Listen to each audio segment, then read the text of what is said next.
నాకు అప్పుడు కుర్చీల పక్కన కూర్చోవాలా. Yes, thank you. ఈ ఖాళీ కుర్చీలను కూడా కొద్దిగా ఫిల్అప్ చేసేయండి.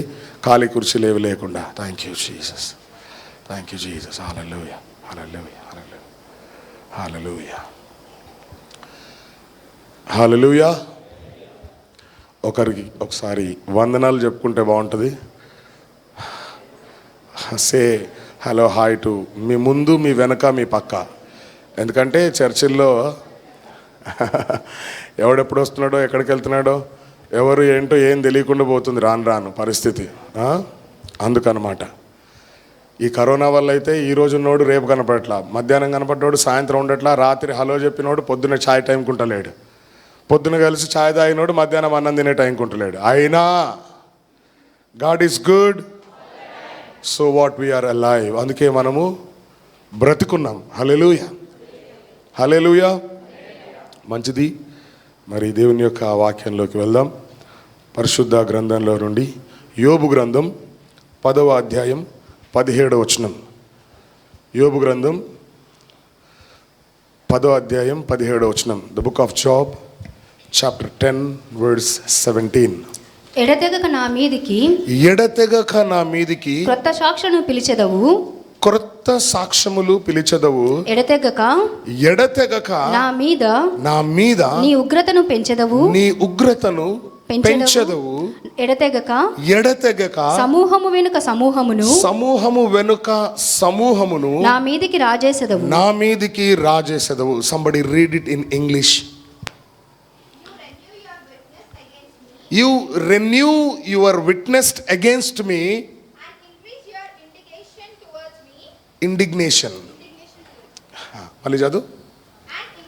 And increase your indignation towards me. Changes and war ever with me. Hallelujah. ఇంకొక ట్రాన్స్లేషన్లో ఏమని ఉంటుందంటే, hardship after hardship is with me. Is it there in somebody's translation? Hardship and hardship. Hardship after hardship is with me. Original translations ఏం చెప్తాయి అని అంటే, సమూహము వెంబడి వెనుక సమూహము అనే మాట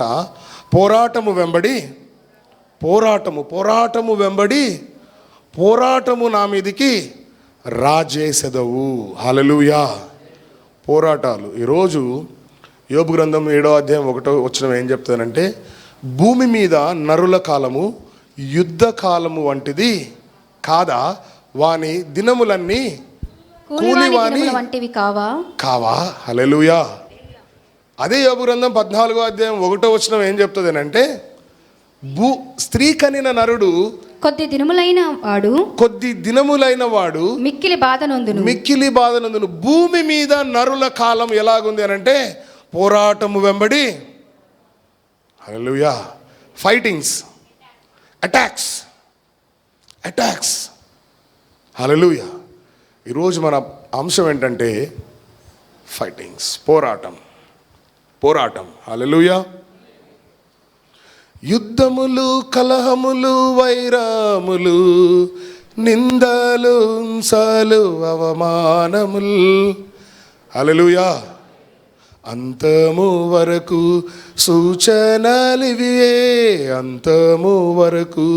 సూచనలివియే, ధైర్యము పొందుమో. ఇదిగో మీ రాజు తెంచుచున్నాడు, మీ తలలెత్తుడి. ఇదిగో మీ రాజు తెంచుచున్నాడు, మీ తలలెత్తుడి. సమీపమాయే నీ విడుదల, ధైర్యము నందుడి. హల్లెలూయా. పోరాటం వెంబడి. నా ఇంట్లో పోరాటం లేదు, నా జీవితంలో పోరాటం లేదు, నా కుటుంబంలో పోరాటం లేదు, నా వ్యాపారంలో పోరాటం లేదు, నా బ్రతుకులో నెమ్మదే నెమ్మది అనేటోడు ఎవడన్నా ఉన్నాడా ఈ లోకంలో? ఒక్కడు ఎవడన్నా ఉన్నాడా? Any one? ఇక జాలరాబాయ్ నేను చచ్చిపోయిన పర్లే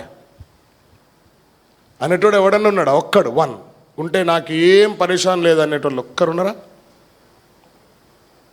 not even a single hand, not even a single hand raised up. విశ్వాసులం, రక్షింపబడ్డ వాళ్ళం, బాప్తిసం పొందాం, పరిశుద్ధాత్మ పొందుకున్నాం, భాషల్లో మాట్లాడుతున్నాం, but still we have attacks in our lives. పోరాటము వెంబడి war after war, war after war. Why why why why why why these attacks are coming only to the believers? విశ్వాసులకే ఎందుకు ఈ అటాక్స్? ఎందుకు ఈ పోరాటాలు?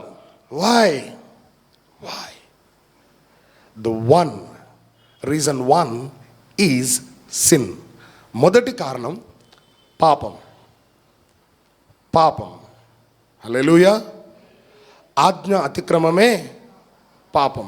మేలైనది చేయనెరిగియు చేయకుండుట పాపం. మందిరానికి టైంకి రావాలని తెలిసి రాకపోవడం పాపం. Ruled out. So what war in our lives? పోరాటాలు ఎందుకు వస్తున్నాయనంటే కొంచెం అవిధేయత. ఎంత? పులిసిన మంచి పిండిలో పులిసింది ఎంత కలిపితే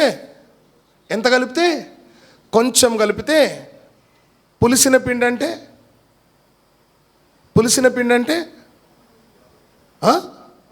దుష్టత్వము. ఇంకోటి ఏది? దుష్టత్వం. అంటే మనలో దుష్టత్వం ఉంది, మనం దుర్మార్గులం కాబట్టే, మన కొంపల్లో అవిధేయతతో ఉన్నాం కాబట్టే మన బ్రతుకుల్లో అటాక్స్ వస్తున్నాయి. మీకేమన్నా అర్థమైందా? Did you understand? Number one is sin. ఆజ్ఞ అతిక్రమమే పాపం.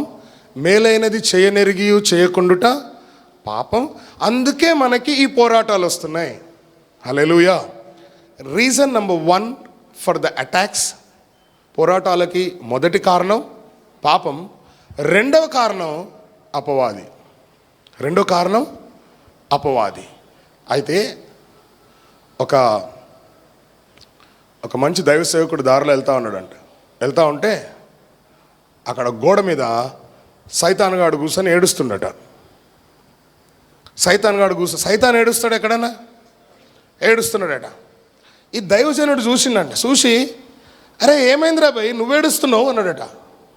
అంటే ఏం చెప్పాలి సార్ నా బతుకు? ఒక్కొక్కడు ఉంటాడు, పాపం చేస్తాడు, వ్యభిచారం చేస్తాడు, తాగుతాడు, తింటాడు, పత్తలాడతాడు, బార్లకు పోతాడు, అబద్ధాలు ఆడతాడు, లంచాలు తీసుకుంటాడు, అన్నీ చేస్తాడు సార్. చేసి సైతాన్ చేసిందని చెప్తాడు సార్, అందుకే ఏడుస్తున్నా సార్.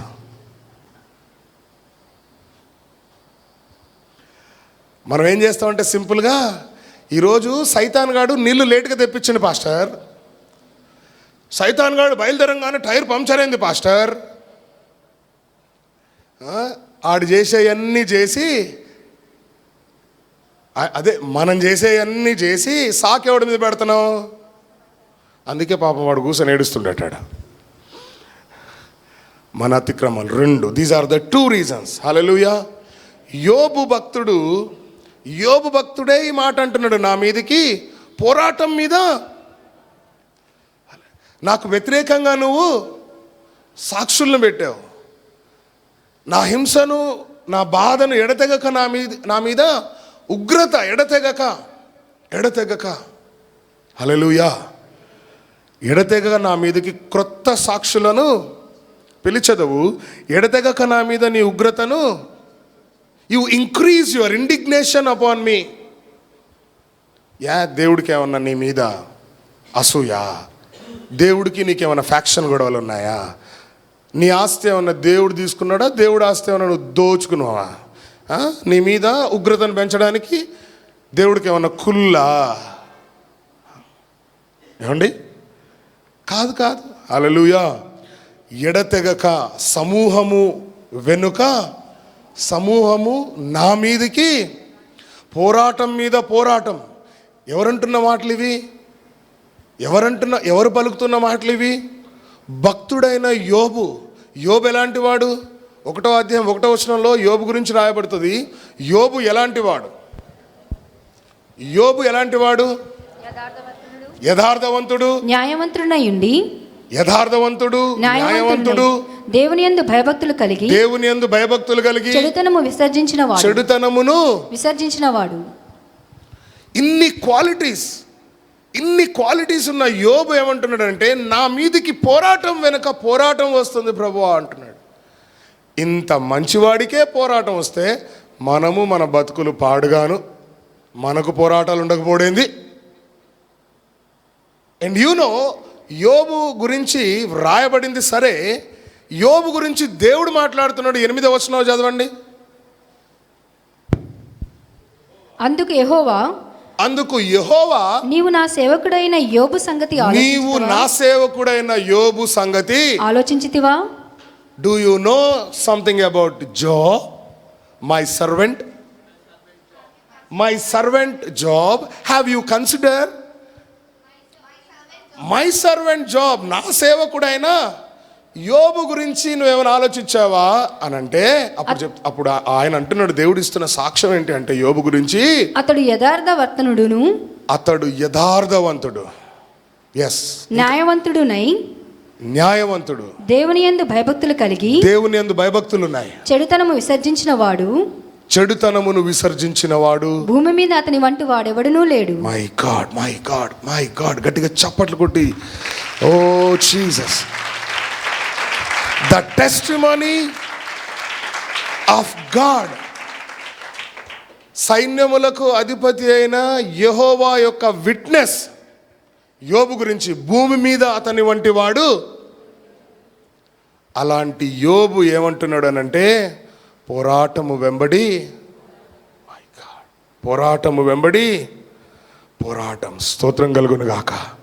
ఈ పోరాటాలు ఎక్కడ ఉంటే, ఒక మనిషి ఉండేది ఇంట్లో, గృహంలో, అవునా? రెండోది ఆఫీస్ ఆర్ బిజినెస్. మూడోది దేవుడి సన్నిధిలో. ఈ మూడు స్థలాల్లో పోరాటాలు ఉంటే ఎక్కడికి వెళ్తాడు? హల్లెలూయా. ఈ మూడు స్థలాల్లో ఉండకపోయినా ఆ వ్యక్తి జీవితం కుక్కలు చింపిన ఇస్తరాకులాగా అయిపోతుంది. ఉంటే ఏడుండాలా? ఇంట్లో ఉండాలా. లేకపోతే ఏడుండాలా?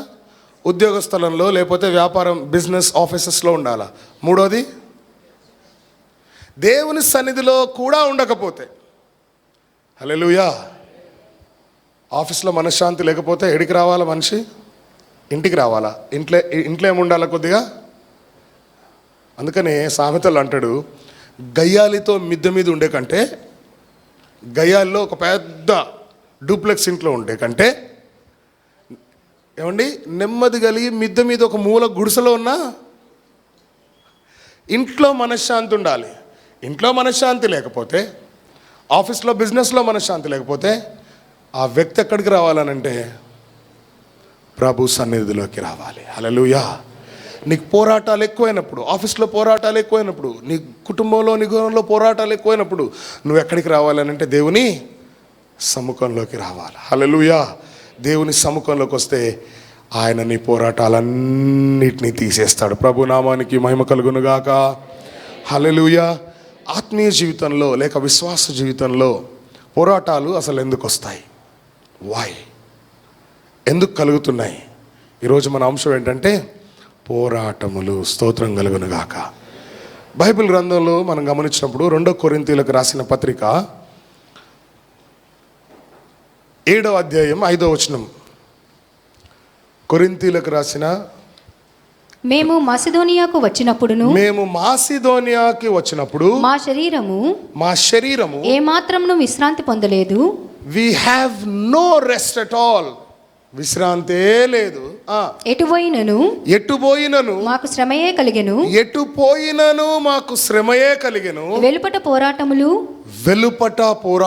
లోపట భయములు ఉండెను. My God. వెలుపట పోరాటములు, లోపట భయం. ఎందుకంటే ఎప్పుడు ఎవడు పట్టుకుంటాడో, ఎప్పుడు ఎవడు పట్టుకొని మహాసభకు అప్పచెప్తారో, ఎప్పుడు ఎవడు పట్టుకొని తీసుకెళ్ళి జైల్లో పెడతాడో అర్థం కాని పరిస్థితులు, ఎప్పుడు ఎవడు రాళ్లతో కొడతారో అర్థం కాని మాకు విశ్రాంతే, ఎటు పోయినను మాకు శ్రమ, conflict, afflicted, we are wherever we go we are afflicted. వెలుపట పోరాటములు, లోపట భయము, గుండెల్లో ఒక భయం. హల్లెలూయా, హల్లెలూయా. అవును, అపోస్తల కార్యాలు 12వ అధ్యాయం, అపోస్తల కార్యాలు 12వ అధ్యాయం 4వ వచనాన్ని చదివితే ఎందుకు వీళ్ళకి పోరాటాలు వస్తున్నాయి అని అంటే కేవలం సువార్త ప్రకటించినందుకే. దేనికి? They were preaching the gospel, they were preaching the resurrected Christ. సిలువ వేయబడిన పునరుద్ధానుడైన యేసుక్రీస్తు గురించి ప్రచారం చేస్తున్నారు కాబట్టి వాళ్ళకి పోరాటాలు సేవా జీవితంలో. హల్లెలూయా. 12:4 అతనిని పట్టుకొని చెరసాలలో వేయించి పస్కా పండుగ అయిన పిమ్మట ప్రజల యొద్దకు అతను తేవలనని ప్రజల యొద్దకు తెచ్చి ఒక జడ్జిమెంట్ పేతురుని పట్టుకొని చెరసాలలో. అదే అధ్యాయంలో మొదటి వచనంలో చూస్తే అప్పటికే యాకోబును ఖడ్గంతో తల నరికి చంపారు. 3వ వచనంలో చదివితే అలా నరికి చంపడం యూదులకు ఇష్టమైందట. ఏది? యేసుక్రీస్తు సువార్త చేస్తున్నందుకు సువార్థికులను, అపోస్తులను చంపడం యూదులకి. చదవండి 3వ వచనం. ఇది యూదులకు ఇష్టమైన కార్యమని తెలుసుకొని పేతురును కూడా పట్టుకొనెను. హల్లెలూయా. యేసు ప్రభు ఎవరు? యూదుడే. కానీ యూదులకి ఏమి ఇష్టమైంది? యేసు ప్రభువుని ప్రకటించడం ఇష్టం లేదు, ప్రకటించే వారిని చంపడం ఇష్టమైంది వాళ్ళకి. ఇది గమనించాడు హేరోదు. ఒకడైపోయాడు, ఇంకొకరిని కూడా పస్కా పండుగ అయిన వెంటనే సభలోకి తీసుకొస్తే యూదులందరూ ఏమంటారు? అప్పుడు చంపేయమంటారా లేదా? చంపేయమంటారు. హల్లెలూయా. అన్నీ తెలిసిన చంపేస్తారు. పేతురు జీవితం, పేతురుకి భార్య పిల్లలు లేరా? పేతురుకి అన్నదమ్ములు లేరా? పేతురుకి తల్లిదండ్రులు లేరా? పేతురుకి డబ్బు లేదా? ఏమండి, లేదా? ఉందా? ఒక డౌట్ మీకు. పేతురుకు తల్లిదండ్రులు ఉన్నారు, పేతురుకి అక్క చెల్లెలు ఉన్నారు, పేతురుకి పిల్లలు ఉన్నారు, పేతురుకి పడవలు ఉన్నాయి, పేతురుకి ఆస్తులు ఉన్నాయి. ఇవన్నీ ఉన్నా సరే దేవుడు ఏమన్నాడంటే, నాతో రా, నిన్ను మనుషులను పట్టుకునే జాలరుగా చేస్తా అన్నాడు. స్తోత్రం చెప్దాం ఒకసారి. అన్నీ ఉన్నాయి కానీ పేతురుకి ఏం లేదనంటే ఒక్క చదువు లేదు. వారు విద్య లేని పామరులు అని రాయబడుతుంది అపోస్తల కార్యాలు. టక్కున తీయగలుగుతారు ఎవరన్నా? వారు విద్య లేని పామరులు, కానీ వాళ్ళు ఎంత ధైర్యంగా మాట్లాడుతున్నారు అని రాయబడి ఉంటుంది. ఇవన్నీ ఉన్నాయి. ఇక పేతురు అనుకున్నాడు, సర్లే నేను చేసిన సేవ సరిపోయిందేమో, ఇప్పుడు ఏం చేద్దాం, కాసేపు జైల్లో రెస్ట్ అన్నా తీసుకుందామని చక్కగా నిద్రపోతున్నాడు. హల్లెలూయా. పేతురుకున్న పోరాటం ఏంటి అనంటే దేవుని సేవ చేయడమే ఒక పోరాటం. అందుకే ఆయన మీద ఈ అటాక్స్. హల్లెలూయా, హల్లెలూయా. ఇక ఎలాగో యాకోబుని చంపారు, ఇంకొక రోజు అయితే నన్ను చంపేస్తారు అని ఏం చేస్తున్నాడు అనంటే మంచిగా నిద్రపోతుండు ఆయన అయితే నిద్రపోతుండు, కానీ సంఘం మాత్రం అత్యాశక్తితో ప్రార్థన చేస్తుంది. ఎలాగా? How are you with me this morning? ఏదో ఒక హల్లెలూయా చెప్పండి. మళ్ళీ ఒకసారి చెప్పండి. వన్స్ మోర్ బోలో యేసుక్రీస్తు మహారాజుకి హల్లెలూయా. చక్కగా నిద్రపోతున్నాడు. ఎలాగో చంపేస్తారు, ఇంకా చేసేదేముందిలే అని నిద్రపోతుంటే సంఘం అయితే అత్యాశక్తితో. ఎందుకు పేతురు జీవితంలో పోరాటం అని అంటే, అన్నీ వదిలిపెట్టి సేవకొచ్చాడు, యేసుక్రీస్తుని ప్రచురిస్తున్నాడు కనుక పేతురు యొక్క పోరాటం ఏంటంటే సేవ. హల్లెలూయా. ఇదిలా ఉంటే అపోస్తల కార్యాలు 16వ అధ్యాయంలో మనం చదివితే పౌలు శీల వీళ్ళిద్దరిని కూడా జైల్లో వేశారు. పౌలు శీల ఇద్దరిని జైల్లో బాగా కొట్టి బాగా కొట్టారట. బాగా కొట్టి జైల్లో వేస్తే ఆ జైల్లో ఆ దెబ్బలకి, ఆ కారుతున్న రక్తానికి, వేసిన గొలుసులకి, ఆ బంధకాలకి అక్కడ కుయ్యో మొర్రో అని నొప్పులు తీసుకుంటూ ఉండాల్సిన సమయంలో పౌలు శీలలు ఏం చేస్తున్నారు? కీర్తనలు పాడుచూ ప్రార్థన చేసిరి. మిగిలిన ఖైదీలందరూ వింటున్నారు. వీళ్ళు ఏం చేస్తున్నారంటే ప్రార్థన చేస్తూ ఉన్నారు. హల్లెలూయా. సమయమందును అసమయమందును అన్ని విధమైన విజ్ఞాపనలతో ప్రార్థన చేయమంటాడు. This is not the right time or acceptable time for prayer, but still Paul and Silas were praising God and praying to the Lord. వాళ్ళు ప్రార్థిస్తూ కీర్తనలు. అసలు కీర్తనలు ఎప్పుడు పాడాలి? కీర్తనలు ఎప్పుడు పాడతారు?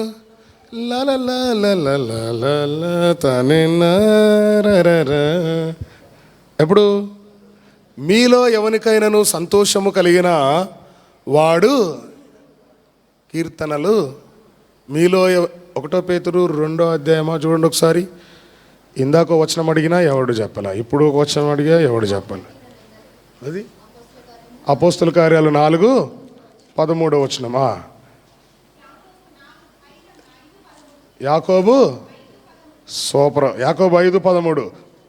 మీలో ఎవరికైనాను శ్రమ సంభవించనా,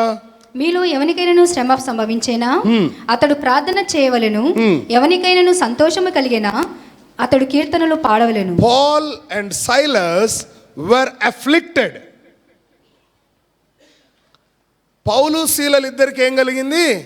శ్రమ, పోరాటం కలిగింది. వాళ్ళు ప్రార్థన చేస్తున్నారు, అక్కడ సంతోషం లేదు. ఆ శ్రమల్లో కూడా సంతోషిస్తున్నారు. ప్రభువుకు స్తోత్రం చెప్దాం. హల్లెలూయా. రక్తాలు గారుకుంటూ మీరు అపోస్తల కార్యాలు చదివితే, అపోస్తల కార్యాలు 16వ అధ్యాయంలో 24వ వచనంలో చదివితే అక్కడ ఏం జరిగింది? బాగా కొట్టి రక్తం గారుతుంటే గొలుసులేసి బంధించి చెరసాల్లో ఉంచారట. స్తోత్రం కలుగును గాక. హల్లెలూయా. ఆలోచన చేయండి, పేతురు కానీ, పౌలు కానీ, శీల కానీ రోమా సామ్రాజ్యంలో, రోమా పట్టణంలో చేసిన నేరం ఏంటి? దేశద్రోహం చేశారా?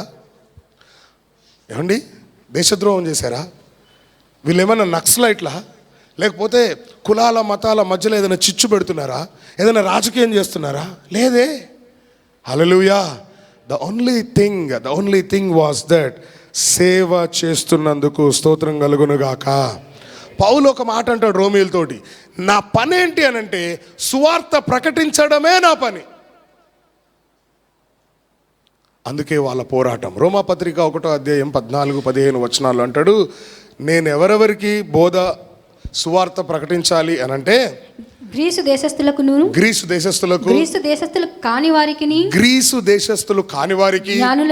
జ్ఞానులకు మూఢులకు నేను రుణస్థుడను కాగా నా వలనైనంత మట్టుకు రోమాలోని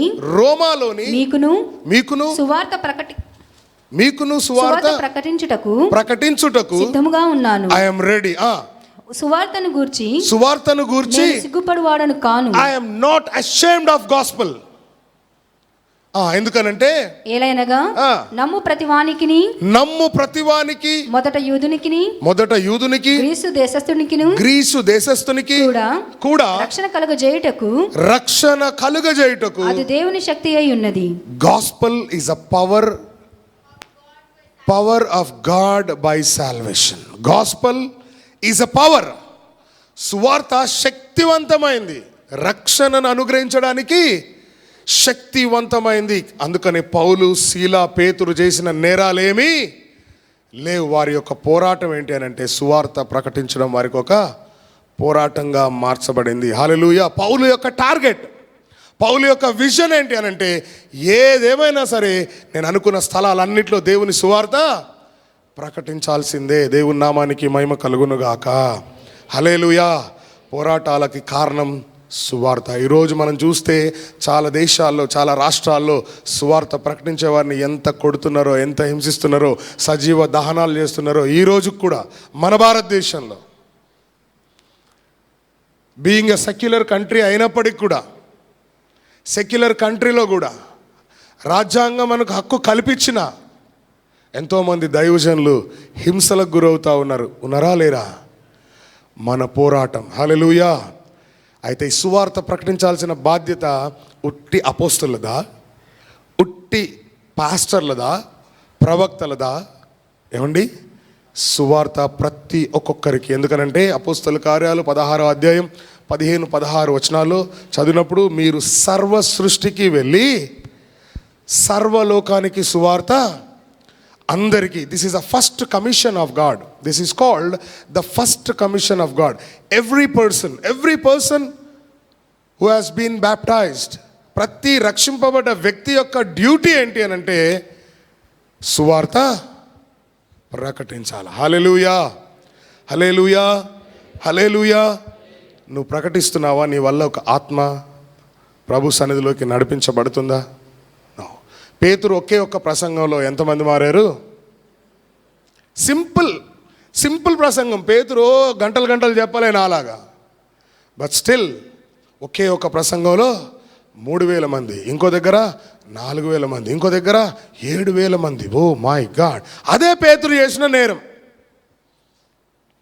హల్లెలూయా. ఆ నేరానికి జైల్లో ఉన్నారు. ప్రభునామానికి మహిమ కలుగును గాక. ఆయన కోసం ఎంతమంది ఇలాంటి పోరాటాలు ఎదుర్కోవడానికి సిద్ధంగా ఉన్నారు? పోరాటానికి కలిగిన రెండో కారణం ఏంటి అని అంటే దేవుని యొక్క వాగ్దానం. దేవుని యొక్క the promise of God is the second reason for hour attacks. మన ఈ పోరాటాలకి రెండో కారణం ఏంటి అని అంటే దేవుని యొక్క వాగ్దానం. హల్లెలూయా. దేవుడు అబ్రహాముతో వాగ్దానం చేశాడు. అబ్రహాముతో వాగ్దానం చేశాడు. ఏంటి అని అంటే ఇదిగో నిన్ను నేను ఆశీర్వదిస్తా, నీ సంతానాన్ని ఆశీర్వదిస్తా. హల్లెలూయా. నీ సంతానం ఇదంతా స్వతంత్రించుకుంటుంది, కానానుని స్వతంత్రించుకుంటుంది. దేవుని యొక్క వాగ్దానం. It is a promise to Abraham. ఆదికాండం 15వ అధ్యాయం 13 నుండి 15 వచనాల వరకు చదివితే దేవుడు అబ్రహాముతో ఒక ప్రమాణం చేస్తూ ఉన్నాడు. ఆదికాండం 15వ అధ్యాయం 13 నుండి. Thank you Jesus. ఆయన నీ సంతతి వారు తమది కాని ప్రదేశమందు నివసించి ఆ దేశపు వారికి దాసులుగా నుందురు. వారు 400 ఏండ్లు వీరిని శ్రమ పెట్టుదురు. వీరు ఎవరికి దాసులగుదురో ఆ జనమునకు నేనే తీర్పు తీర్చుదును. తరువాత వారు మిక్కిలి ఎలాగా మిక్కిలి ఆస్తితో బయలుదేరి వచ్చెదరు. నీవు క్షేమముగా నీ పితరుల యొద్దకు పోయేదవు. మంచి వృద్ధాప్యమందు పాతి పెట్టబడదు. ఇంకో వచనం కూడా, అమోరీయుల అక్రమము ఇంకను సంపూర్ణము కాలేదు గనుక నీ 4వ తరము వారు ఇక్కడికి మరలా వచ్చెదరని నిశ్చయముగా తెలుసుకొనుమని అబ్రహాముతో చెప్పెను. స్తోత్రం కలుగును గాక. Is it a promise of God or not?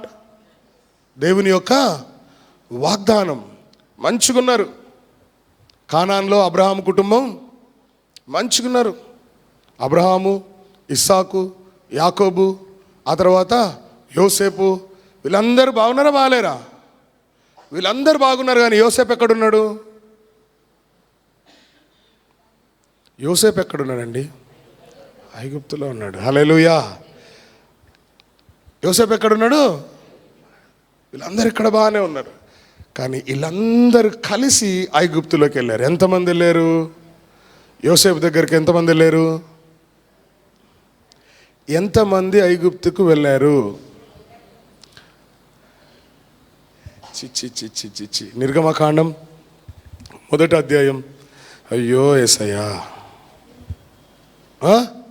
వచనం చెప్పాలా? 5వ వచనం.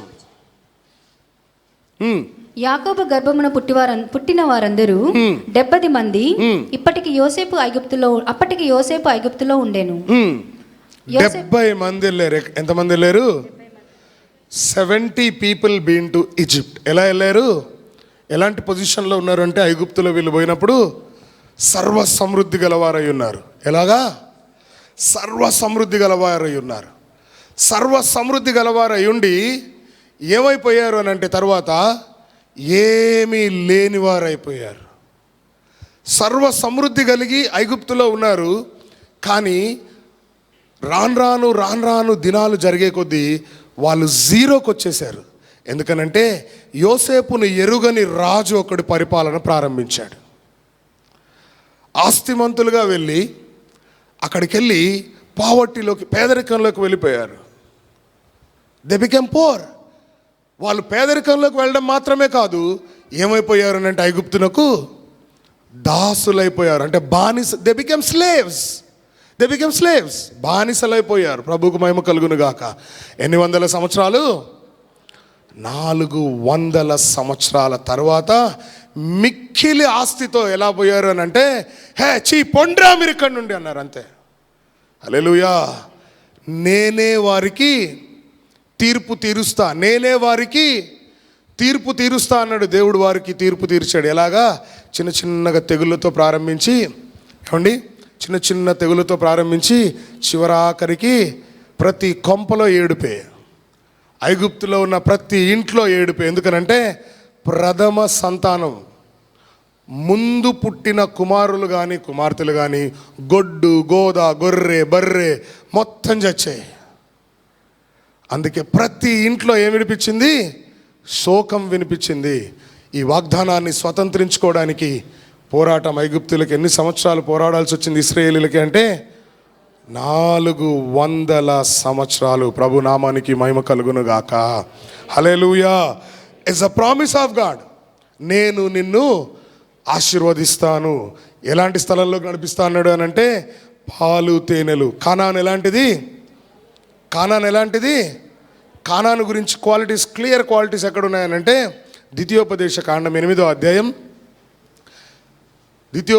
ఈ వాగ్దాన దేశం, దేవుడు ప్రమాణం చేసిన దేశం ఎలాంటి దేశం అనంటే, ద్వితీయోపదేశ కాండం 8వ అధ్యాయం 7 నుండి కొన్ని వచనాలు చదవండి. 7 నుండి. నీ దేవుడైన యెహోవా నిన్ను మంచి దేశములో ప్రవేశపెట్టును. అది నీటి వాగులను, నీటి వాగులు, లోయలో నుండి కొండలలో నుండి పారు ఊటలను. My God. లోయల్లో నుండి కొండలలో నుండి ఊటలు బారే దేశము, అగాధ జలములు గల దేశము. అది ఫుల్ ఆఫ్ వాటర్. అది గోధుమలు, మై గాడ్, గోధుమలు, యవలు, ద్రాక్ష చెట్లు, అంజూరపు చెట్లు, దానిమ్మ పండ్లు గల దేశము, ఒలివ నూనెయు తేనెయు గల దేశము. My God, what a wonderful promise is this. Hallelujah. అంతేకాదు, కరువు అనే సమస్య లేదు ఆ దేశంలో. నీవు ఆహారము తిను దేశము. కరువు అనే పదం లేదు అక్కడ. There is no famine in that country. అలాంటి వాగ్దానం, అలాంటి ప్రమాణం దేవుడిచ్చాడు. దేవునికి మహిమ కలుగును గాక. హల్లెలూయా. అందులో నీకు ఏ లోపం ఉండదు.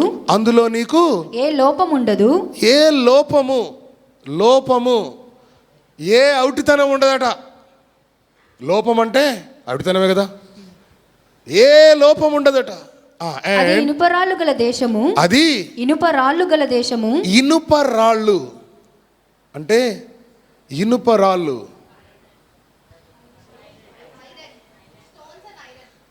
Stones and iron. దాని కొండలలో నీవు రాగి త్రవ్వి తీయవచ్చును. ఓ మై గుడ్నెస్, గనులు, mines, right, mines of copper mines ఉన్నాయట అక్కడ. ఎక్కడ? కానాన్ దేశంలో కాపర్ మైన్స్. ప్రభుకు స్తోత్రం చెప్పండి. This is a promise of God. ఈ ఉదయకాల సమయంలో ఇక్కడున్న మన ప్రతి ఒక్కొక్కరికి దేవుడు ఒక వాగ్దానం ఇచ్చుంటాడు. వాగ్దానం ఇచ్చుంటాడు అంటే you might be thinking promise card of new year. వాగ్దానం ఇచ్చుంటాడంటే ఆ న్యూ ఇయర్ రోజు రాత్రి తీసుకున్న card. No no no, it's not the thing. హల్లెలూయా. That is only for your encouragement. మిమ్మల్ని ప్రోత్సహించడానికి, మిమ్మల్ని బలపరచడానికి ఇచ్చే వాగ్దానం. కానీ మీ వ్యక్తిగత జీవితాల్లో ప్రతి ఒక్కొక్కరికి దేవుడు ఒక వాగ్దానం ఇచ్చి ఉండొచ్చు అని నేను నమ్ముతా ఉన్నా. If you have a promise of God, somebody praise God. అవును, దేవుడు నాకు వాగ్దానం ఇచ్చాడు అని నమ్మితే ప్రభుకు స్తోత్రం చెప్పండి. Yes, it is true. Every one of us, every one. దేవుడు నీకు సంతానాన్ని ఇస్తా అని అంటే ఇచ్చినట్టే. దేవుడు నీకు ఉద్యోగం ఇస్తా అంటే నీకు ఉద్యోగం ఇచ్చినట్టే. అంటే it can't be done in over night. Some times ఒక రాత్రిలోపు, ఒకే రోజులోపు, ఒక రాత్రిలోపు జరగకపోవచ్చు. ఎందుకంటే ఆకాశము భూమి గతించిన నా మాటలు గతించు. హల్లెలూయా. వాగ్దానం చేసిన దేవుడు, ఆయన మాట ఇస్తే ఖచ్చితంగా చేసే దేవుడు. వెంటనే జరిగిపోలేదు అని నీరసించొద్దు. అబ్రహాముతో వాగ్దానం చేశాడు, ఆకాశపు నక్షత్రాలంత పిల్లల్ని ఇస్తా, ఇసుక రేణువులంత పిల్లల్ని ఇస్తా. ఓవర్ నైట్లో ఏం జరిగిపోలా. 12వ అధ్యాయంలో దేవుడు అబ్రహాముకు ప్రమాణం చేసినప్పుడు హీఈస్ 74 or 75. at 75. వాగ్దానం ఎప్పుడు? 100 years. I'm not telling that 25 సంవత్సరాలు పడుతుందని నేను మీకు చెప్పట్లా. కానీ నిరీక్షించు, ప్రార్థించు, విశ్వసించు, ఓపికతో ఉండు, ఓర్పుతో ఉండు, కానీ విశ్వాసంలోనే నిలిచి ఉండు. Hallelujah. Don't leave your hope.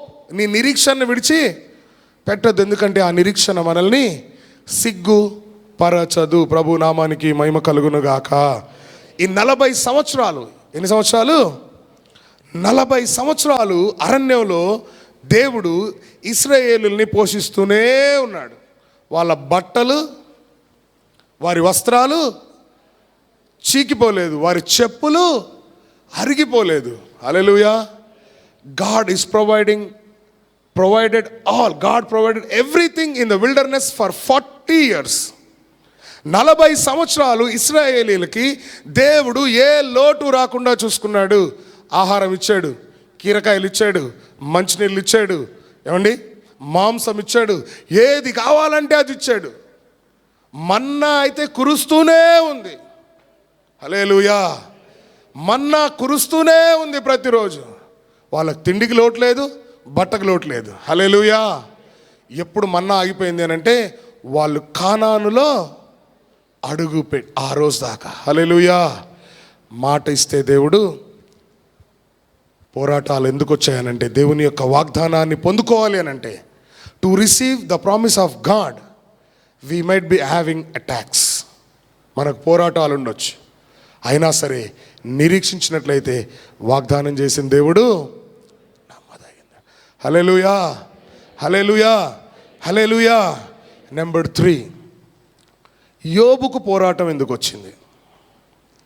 యోబుకు పోరాటం రావడానికి గల కారణం చెప్పగలరు ఎవరన్నా? టీచర్ ఏమో చెప్తున్నావు?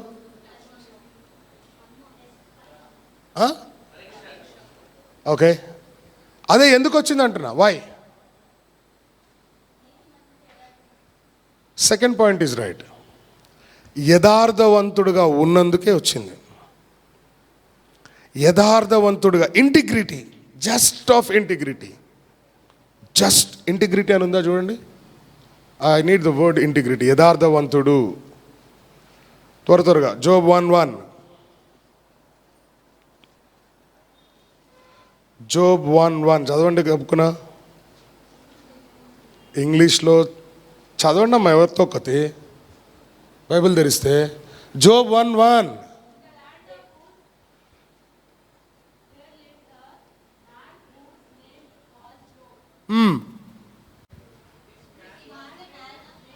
మీ మొహాల మండ ఎవడైనా ఒకరు చదివి చావండి సరిగ్గా స్పష్టంగా.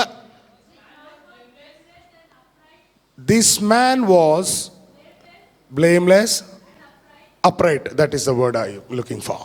అప్రైట్, యథార్థవంతుడు. యథార్థవంతుడు, నిందారహితుడు ఒకటి, రెండోది అప్రైట్, యథార్థత. ఏంటిది చెప్పాలా? యోబు యొక్క పోరాటానికి గల కారణం ఏంటంటే హీఈస్ అప్రైట్. అప్రైట్యస్నెస్, దేవుని దృష్టిలో యథార్థవంతుడుగా ఉన్నాడు కాబట్టే. హల్లెలూయా. ఒకే ఒక దెబ్బకి ఒకే రోజు ఉన్నదంతా ఉడుచుకుపోయింది. ఒకే రోజు మంచి విల్లా, బంగారం లాంటి ఇల్లు స్మాష్. గొర్రెలు, గొడ్డలు, ఎడ్లు, గాడిదలు అన్నీ ఒకరోజు స్మాష్. ఇవన్నీ ఒక ఎత్తు. ఒకే ఒక్కరోజు 10 మంది పిల్లలు చనిపోయారు. ఎంతమంది? 10 మందిలో ఒక 4 చచ్చిపోయి ఒక 6 ఉంటే 4 పోయారులే, 6 ఉన్నారు అనుకోవచ్చు. కానీ ఒక్కరోజే హీ లాస్ట్. తన గర్భం నుండి వచ్చిన అందరూ. అప్పుడు అన్నది యోబు భార్య 2వ అధ్యాయం 9వ వచనం చూడండి. యోబు భార్య ఏమన్నది? ఎందుకు యోబుకి పోరాటాలు వచ్చాయనంటే యోబు యథార్థవంతుడు. అతని భార్య వచ్చిందండి. నీవు ఇంకను యథార్థతను వదలకయుందువా? ఏమయ్యా నీకేమన్నా పెచ్చా? ఇల్లు బాయే, ఆస్తి బాయే, పిల్లలు బాయే, నీకేమన్నా పెచ్చా? ఎవడివయ్యా నువ్వు? నీకేమన్నా మెంట్లా? వచ్చి నీవు ఇంకను still maintain integrity. Somebody shout hallelujah. Still, ఇంకా ఇంటిగ్రిటీ, యథార్థతను వదలకయుందువా? దేవుని దూషించి మరణము కమ్మైనను. దేవుణ్ణి తిట్టవయ్యా. ఒకే ఒక రోజు మొత్తాన్ని లాగేసుకున్నాడయ్యా. నీకు బుద్ధి లేదా? ఏమయ్యా నువ్వేం మొగుడురా నాయనా? నీ దేవుడేం దేవుడురా నాయనా? ఇంకను my God still Jesus Christ. ఇట్లా బల్లెంతో పొడిచినట్టు ఉంటుంది అన్నమాట. ఆస్తి పోయింది, ఇల్లు పోయింది. యోబు అనే వ్యక్తి తూర్పులో ఊజు దేశం అంతట్లో ధనవంతుడు. Is that right? ధనవంతుడేనా? మొదటి లైను. ఊజు దేశమందు యోబు అనే ఒక మనుషుడుండెను. న్యాయవంతుడునై దేవుని యందు భయభక్తులు కలిగి చెడుతనం విసర్జించిన వాడు. అతనికి 7 కుమారులను 3 కుమార్తెలను కలిగిరి.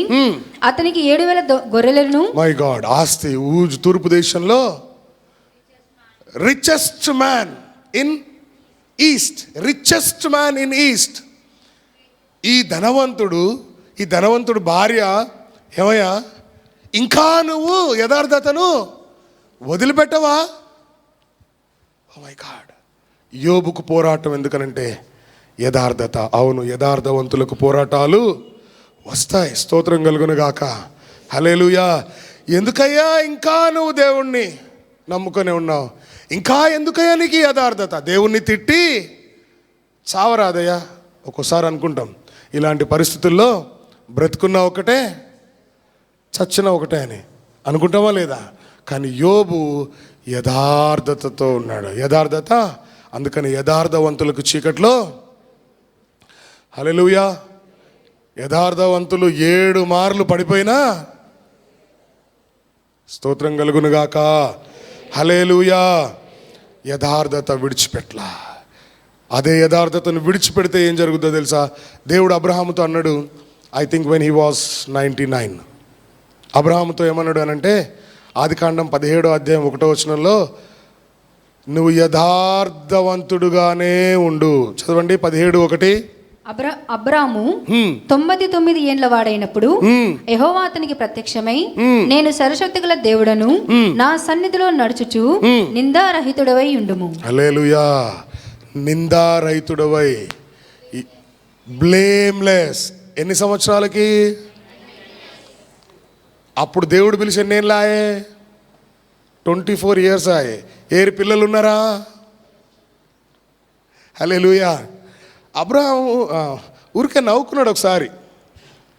నవ్వుకున్నాడు ఎందుకనంటే ఇప్పుడు నాకు పిల్లలు పుట్టుడైంది ప్రభు అని. 17 అనుకుంటా, అది కాండం 17. ప్రభువా నాకు పిల్లలు పుట్టుడైంది ప్రభు. అప్పుడు ఆ టైంలో ఏమన్నాడంటే నీవు నిందారహితుడవై ఉండుము. హల్లెలూయా. ఇంగ్లీష్లో uprightness, right? Blameless and upright, యథార్థవంతుడుగా ఉండు అబ్రామ్. స్తోత్రం కలుగును గాక. హల్లెలూయా. యోబు ఏమంటాడు అని అంటే నేను చచ్చేంత వరకు, ఎప్పటిదాకా? చచ్చేంత వరకు ఆస్తులు పోయినా, అంతస్తులు పోయినా, పిల్లలు చచ్చిపోయినా, పెళ్ళం వదిలిపెట్టినా, భార్య విడిచిపెట్టినా, స్నేహితులు, ముఖ్య స్నేహితులు, నా చెలికాళ్ళు నాకు దూరమైనా, నేను యథార్థతను మాత్రం నేను చచ్చేంత వరకు అంటాడు. చచ్చేంత వరకు. హల్లెలూయా. యోబు గ్రంథం 27వ అధ్యాయం 5వ వచనం. యోబు గ్రంథం 27వ అధ్యాయం 5వ వచనం. మీరు చెప్పినది న్యాయమని నేనేమాత్రమును ఒప్పుకొనను. మరణమగు వరకు నేనెంత మాత్రమును, మరణమగు వరకు, స్టిల్ ఐ డై, నేనెంత మాత్రమును యథార్థతను విడువను. My God, I will, still I die, I will not put away my integrity. Is there any person in this world like Job? యోబు లాంటి మనిషి భూలోకంలో ఎవడన్నా ఉన్నాడా? యోబు లాంటి క్రైస్తవుడు ఉన్నాడా? యోబు లాంటి విశ్వాసి ఎవడైనా ఉన్నాడా? Still I die, I will not put away integrity. ప్రభు నామానికి మహిమ కలుగును గాక. యథార్థవంతుడుగా ఉండడమే యోబుకి ఒక పోరాటం అయిపోయింది. హల్లెలూయా. కాబట్టి అతను అంతంలో ఎన్నంతలు దీవించబడ్డాడు? ఎన్నంతలు? నోరున్నోళ్ళు చెప్పాను. హల్లెలూయా. దానియేలు గ్రంథంలో ఉంటుంది. దానియేలు గ్రంథంలో ఆఖరి వచనం, last words of book of Daniel. ఎన్ని వచనాలు ఉన్నాయి టాకని చెప్పండి? 12. Very good, God bless you. Last words. నీవు అంత్యము వరకు, అంత్యము వరకు నిలకడగా ఉండిన ఎడల, అంతము వరకు యథార్థతలో ఎలా ఉండాలంట? నిలకడగా ఉండిన ఎడల, విశ్రాంతి నొంది కాలాంతమందు, విశ్రాంతి నొంది కాల అంతమందు, in the end of the life నీ వంతులో నిలిచెదవు. In the end of the life you will get rest. End of the day, end of the age, or end of your life, end of the days. Ade, that is what I am telling. End of the days, end of the life, or till your death, until your death. నువ్వు యథార్థవంతుడుగా ఉంటే విశ్రాంతి నొంది కాలాంతమందు నీ వంతులో నిలిచెదవు. You will stand. You will stand in your allotted place. స్తోత్రం కలుగును గాక. And you will receive your inheritance. విశ్రాంతి ఎప్పుడు? when you stood firm in integrity, యథార్థతలో, దేవుణ్ణి ఆరాధించే విషయంలో. ఓకే, ఎలా ఉండాలంట? యథార్థత. ప్రభునామానికి మహిమ కలుగును గాక. I think it's 11 o'clock. I should close. I will close. I don't think I can go further. ఎందుకంటే ఇంకా ముందుకు నేను వెళ్ళలేను. కారణం ఏంటి అని అంటే సమయం. ఇంకా చాలా సబ్జెక్ట్ ఉంది. పోరాటాలు ఎందుకు వస్తాయనే అంశం మీద ఇంకా చాలా సబ్జెక్ట్ ఉంది. స్తోత్రం కలుగును గాక. హల్లెలూయా. 3 points చెప్పానా? 3. I have 4 more, but I can't preach it now because my time is over. మీరు కరెక్ట్గా 9 గంటలకు వచ్చిన రోజు ఈ 7 పాయింట్స్ నేను మీకు చెప్తా. Okay, let's all stand up in the presence of God. I'm closing. ఒకవేళ 9 గంటలకి వచ్చిన వాళ్ళు నన్ను క్షమించాలా, మిగిలిన వాళ్ళ కోసం ప్రార్థన చేయండి. వాళ్ళందరూ టైంకి వచ్చేటట్టు అప్పుడు ఈ సబ్జెక్ట్ అంతా మీకు ఇస్తాం. I have still much. Ego The only one paper I said. I have so much subject. I'm sorry. I don't think I should say sorry. You should feel sorry. Thank you, Jesus. I want to see all the choir people. ఇక్కడ నుంచోబెట్టి పాడిపించిన వాళ్ళందరూ ఒకసారి ఇక్కడ వచ్చి నుంచోవలసిందిగా కోరుతున్నాను నేను. గతంలో ఇక్కడ